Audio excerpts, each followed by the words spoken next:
Welcome back to my YouTube channel money with money. So आज हम discuss करने वाले हैं कि मार्केट आजकल इतना फॉल क्यों कर रहा है और क्या क्या रीजंस है मार्केट फॉल करने के। अगर मैं आपको बताना चाहूँ कि ये अपना टॉप बना के 20,500 का टॉप बना के ये ऑलमोस्ट अपने लोएस्ट या फिर कितना लोएस्ट जा सकता है, तो आज के हिसाब से ये लोएस्ट है 22,124। तो इतना लोएस्ट है ये। अपना टॉप इसका था 26,500 कुछ, मतलब एग्जैक्ट बताऊंगा तो 22,241, सॉरी 500 तो बहुत ज्यादा बोले, 26,241 का टॉप बना के ये अभी ट्रेड कर रहा है समथिंग अराउंड 22,124 पे। तो फिर आपका क्या क्या हो, जो आपकी मतलब जो आपने स्टॉक्स में पैसा लगाया है तो उसका क्या हो सकता है, मार्केट कितना और फॉल कर सकता है, कहीं मार्केट 20,000 के नीचे नहीं आ सकता है, क्या क्या इसके रीजंस हैं, कब आप अपनी फिर से जिसने अपनी इन्वेस्टमेंट जर्नी स्टार्ट नहीं कर रखी है तो कैसे कब स्टार्ट कर सकता है, कब राइट अपॉर्चुनिटी है स्टार्ट करने की, ये सब तुम्हारा भाई जल्दी बताएगा। जल्दी क्या मतलब इसी वीडियो में बताएगा। तो फिर चलिए चलते सीधे स्क्रीन पे। तो फिर अभी हम पहले स्टार्ट कर देते हैं अपना सबसे पहला काम, स्क्रीन रिकॉर्डिंग।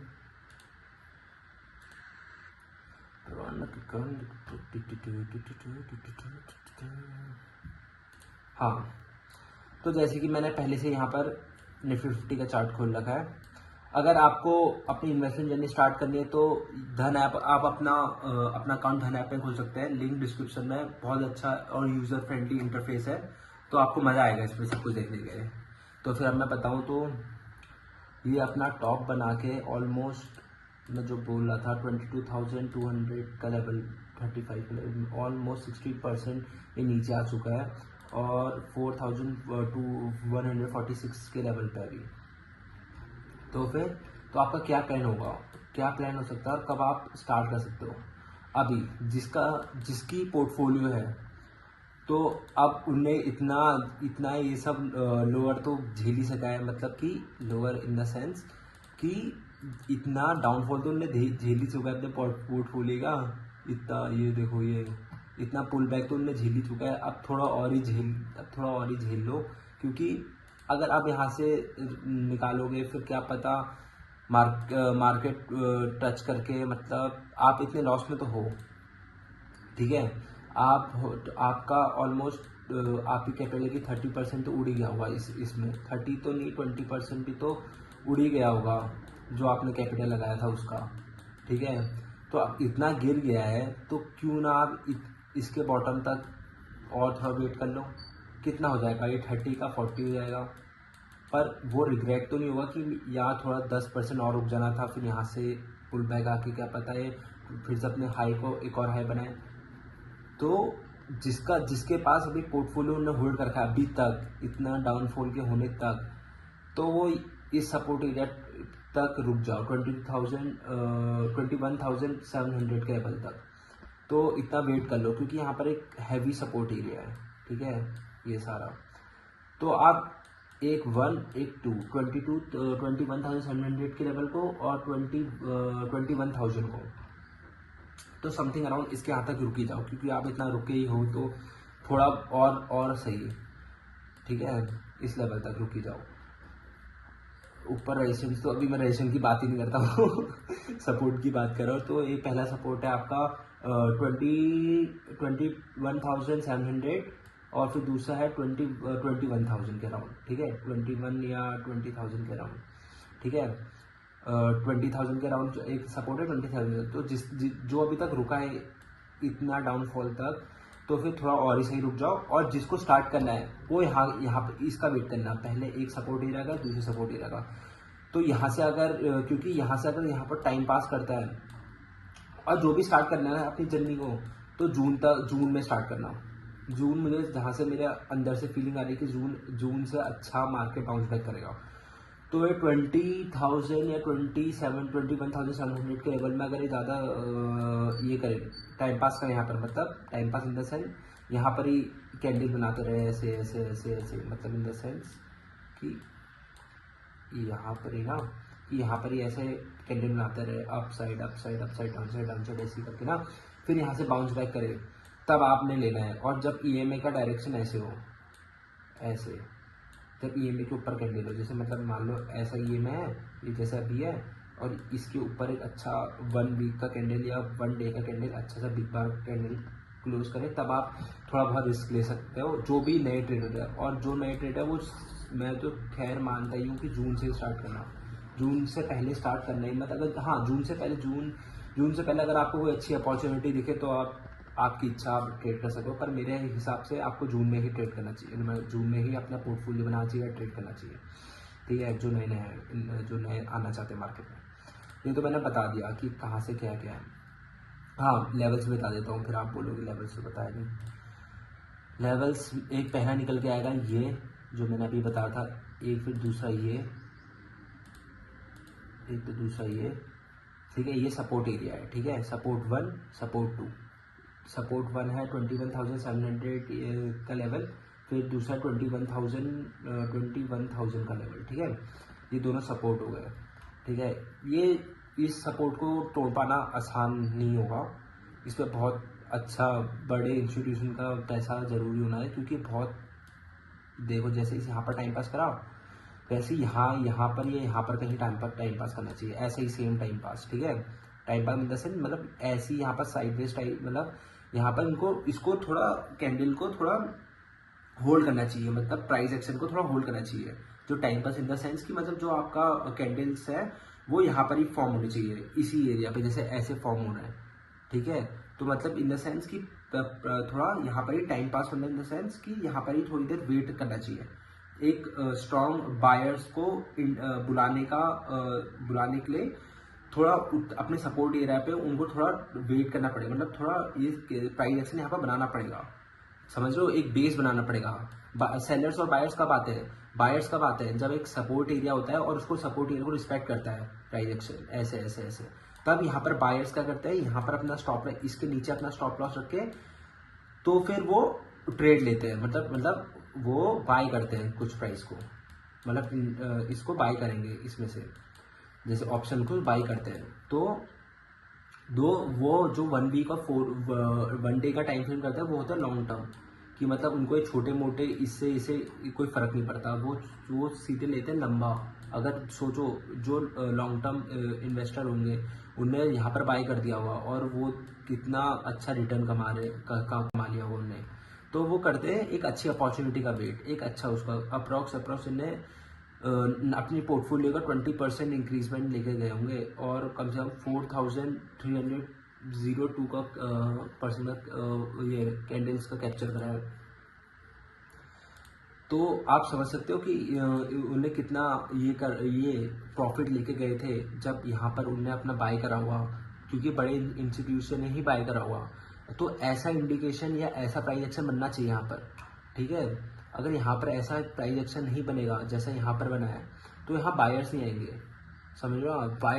बायर्स तभी आते हैं जब ये सपोर्ट एरिया स्ट्रॉन्ग एक्ट करने लग जाता है, मतलब ये स्ट्रॉन्ग सपोर्ट बन जाता है बायर्स के लिए, कि यहाँ पर सेलर्स इसको तोड़ नहीं पा रहे हैं और यहाँ पर सेलर्स भी वीक हो रहे हैं, तो बायर तब एंट्री करता है, तब यहाँ पर उनका इस सपोर्ट एरिया का उनका स्टॉप लॉस होता है और उनका टारगेट समथिंग अराउंड उनका यही होगा, फिर अगला हाई मारेगा। अगर यहाँ से सपोर्ट ले लिया तो उसने, अगर यहाँ से सपोर्ट ले लिया, समझ रहे हो, अगर यहाँ से सपोर्ट ले लिया तो उनका अगला टारगेट यही होता है, फिर यही होगा, क्योंकि अगला स्विंग हाई यही है इसका, ठीक है।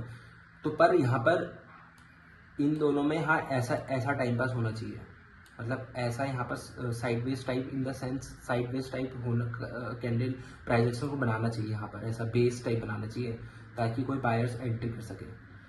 और ये तो मैंने बायर्स को बताया। सेलर्स का क्या चाहते हैं? सेलर्स ऐसा चाहते हैं कि हर सपोर्ट एरिया टूटे, सपोर्ट 1, सपोर्ट 2, सपोर्ट 3, ऐसा हर सपोर्ट टूटे। तो वो क्या करते हैं, सेलर्स क्या करते हैं, इस सपोर्ट के ऊपर अपना स्टॉप लॉस लेके वो इस एरिया का स्टॉप लॉस लेके वो गिरने देते हैं, हर एक सपोर्ट एरिया को ट्रेड करते हैं। हर एक सपोर्ट एरिया में हर एक नया सेलर आता है, ये नहीं कि यही सेलर डोमिनेट कर रहा है, नहीं, हर सपोर्ट में एक नया सेलर आता है, हर एक पुल बैक में एक नया सेलर आता है।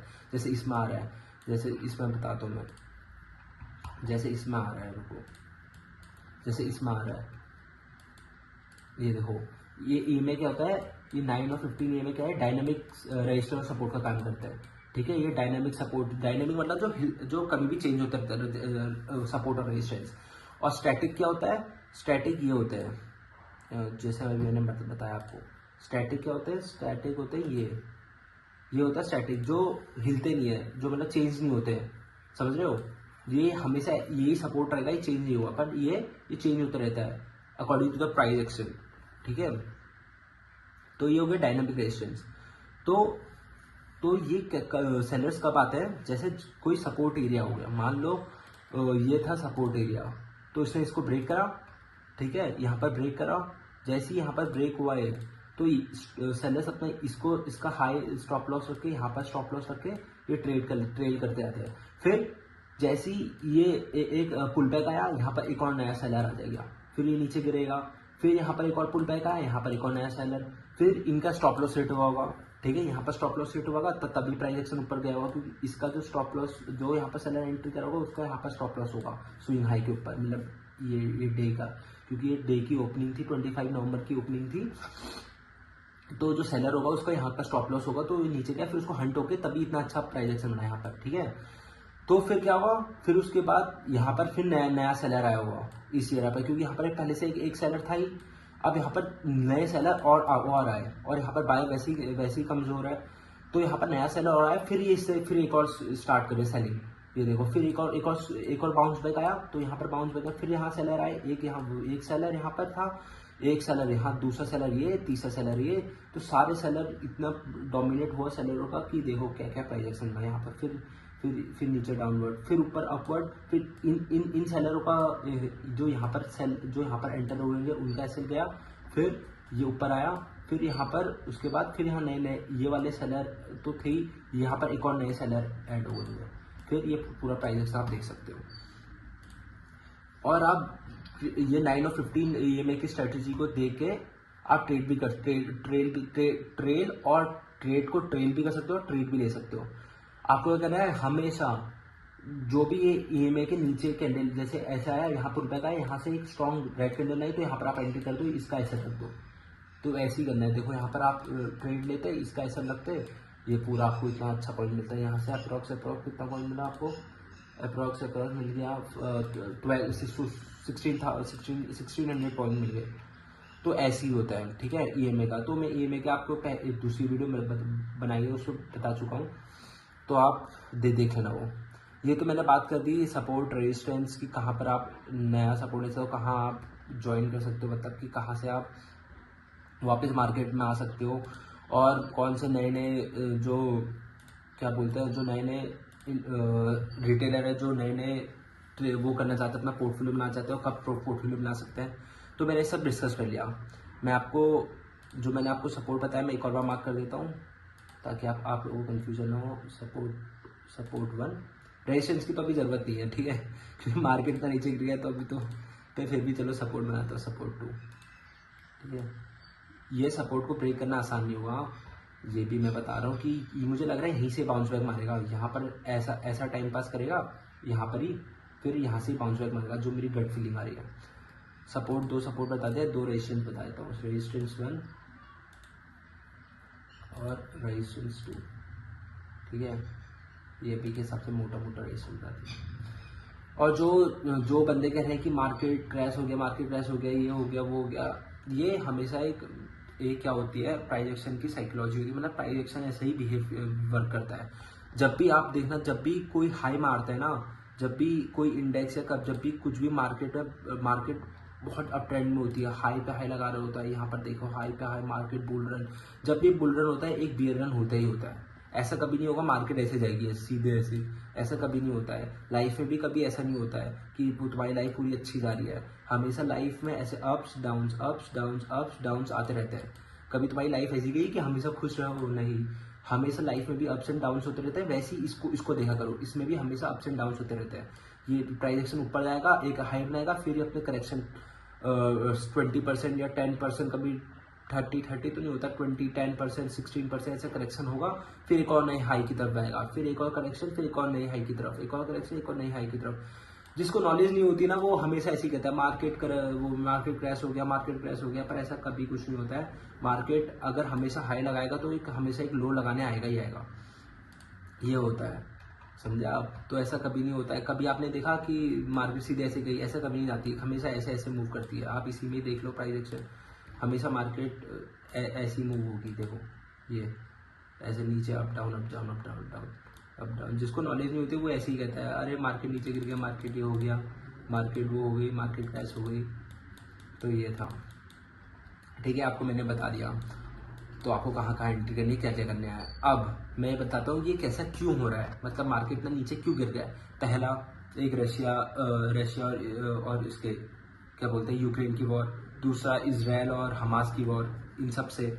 और ये तो वॉर का सिनेरियो बता दे जो आपको सब लोगों ने बता रखा है। और उसके अलग प्रोस्पेक्ट, अलग व्यू पॉइंट, और उसके अलग भी वो है, व्यू पॉइंट जो बोल रहा हूँ, और उसके अलग भी हैं, अलग न्यूज़ भी है जिससे मार्केट गिर रहा है।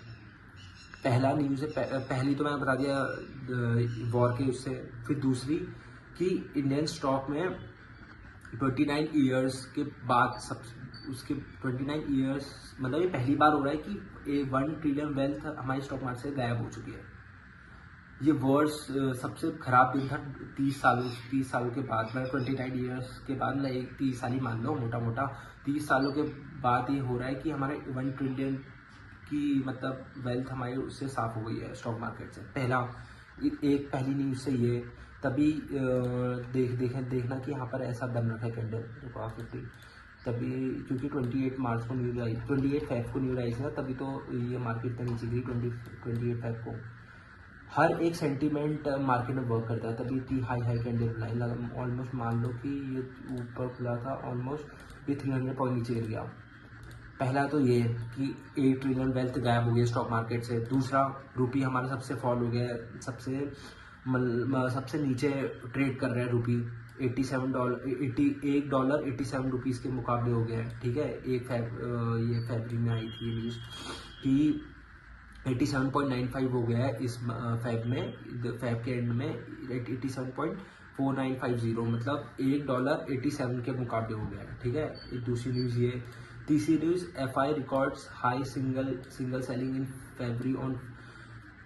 फरवरी ऑन फ्राइडे, सेल्स वर्थ ₹11,000। ये एक सिंगल डे सबसे ज़्यादा, एक सिंगल डे में FI ने सेल कर रखा है, वही फ्राइडे को जिस दिन मार्केट ऐसे बियरिश हुई थी। तो मैं आपको बता रहा हूँ कि बियरिश क्यों हुई थी इतनी, क्योंकि इन कारणों से। पहले तो FI ने 11,639 करोड़ के शेयर्स अपने राइट ऑफ कर दिए। वो तो FI कब से कर रहे हैं, पर सिंगल डे में उन्हें सबसे हाईएस्ट कर रहा था 11,639 में, वो है कि 28 फेब को, ठीक है। और दूसरा कि Indian stock market worse perform करा 29 ईयर्स के बाद। 8 ट्रिलियन वाइप आउट हो गई स्टॉक मार्केट से, रुपी $87 आ गया, $8 हो गया। फिर तीसरा है, पहली दूसरी तीसरी सॉरी फिर चौथी न्यूज़ की वजह से ये फॉल हो रहा है, क्योंकि इंडिया की GDP की वजह से। आप देखना जब Q4 था तब मार्केट तब 9.5 में Q4 की रिजल्ट आई थी। यहाँ से देखोगे तो इस क्वार्टर अच्छा था, Q2 Q3 Q4 ये सब में 9.7 9.3 9.5 इन सब की मतलब 9 कंसिस्टेंट था ग्रोथ रेट, ठीक है। Q2 Q3 Q4 इन 2023, तभी देखना 2023 में इतना अच्छा परफॉर्म कर रहा था हमारा स्टॉक मार्केट, क्योंकि हमारी ग्रोथ रेट अच्छी हुई थी। FI बाई कर रहे थे, FI को हमारी ग्रोथ अपॉर्चुनिटी दिख रही थी हमारी इंडियन मार्केट में, और हम अच्छे ग्रो भी कर रहे थे। अप्रॉक्स अबाउट 2023 में मैं आपको पूरा बताता हूँ। देखो 2023 में यहाँ से अगर रुको 2023 22 ये देखो यहाँ से हमारी मार्केट देखो कहाँ से कहाँ तक गई, अप्रॉक्स 7 था। अरे यार क्या है ये, रुको अप्रॉक्स यहाँ से अगर हम देखें तो 7,285, क्योंकि हमारी उस समय इकोनॉमी अच्छी परफॉर्म कर रही थी। Q3 Q4 इन सब का रिजल्ट अच्छा आ रहा था। पर अब ये मार्केट की गुजरी एक और रीज़न है हमारे GDP की वजह से। अरे यार सॉरी मैच पता नहीं अपने आप कैसे निकला। हाँ तो हम कहा थे ये GDP में, तो हमारी इकोनॉमी इतना नीचे क्यों, मतलब इकोनॉमी इतना बैड परफॉर्म क्यों कर रही है?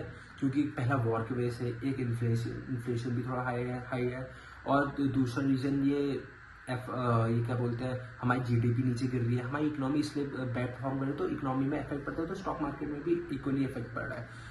तो फिर क्या हो रहा है, अगर हम 2024 का लेंगे, देखेंगे स्टैटिस्टिक, तो 7.8% की ग्रोथ रेट हुई जीडीपी, उसकी जीडीपी ग्रोथ रेट।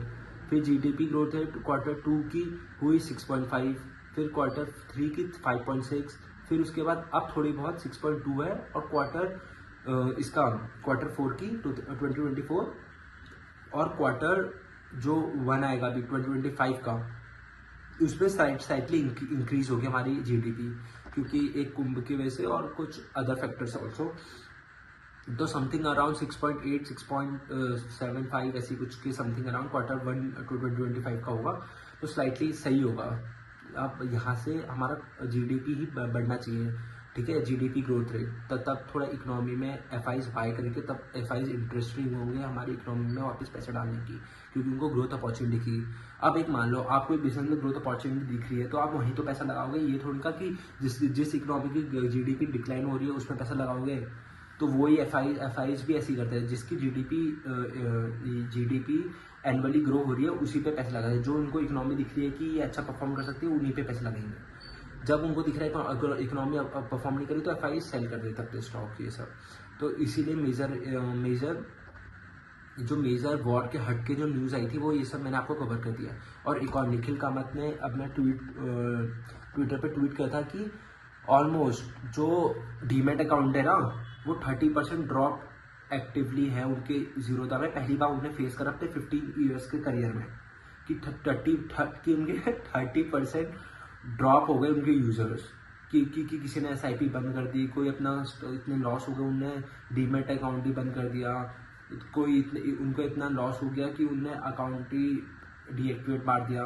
तो निखिल कामत ने ट्वीट करा था कि उन्होंने 15 साल के अपने करियर में सबसे बिगेस्ट डिप देखा है अपने जो भी उनके जीरोधा में एक्टिव यूजर थे।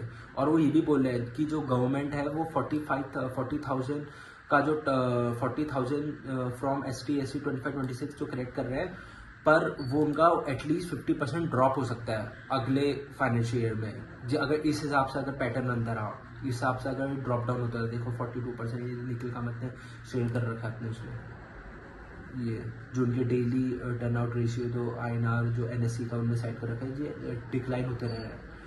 तो यहाँ से गवर्नमेंट को थोड़ा इनिशिएटिव लेना चाहिए। वैसे गवर्नमेंट ने कंजप्शन इंक्रीज कर दिया है वो इनकम टैक्स कट करके, तो यहाँ से मुझे लग रहा है कि जीडीपी इंक्रीज होगी, एफआईज वापस आएंगे, एक थोड़ा अच्छा हमारी इकोनॉमी वापस, स्टॉक मार्केट वापस बुल रन की तरफ जाएगी।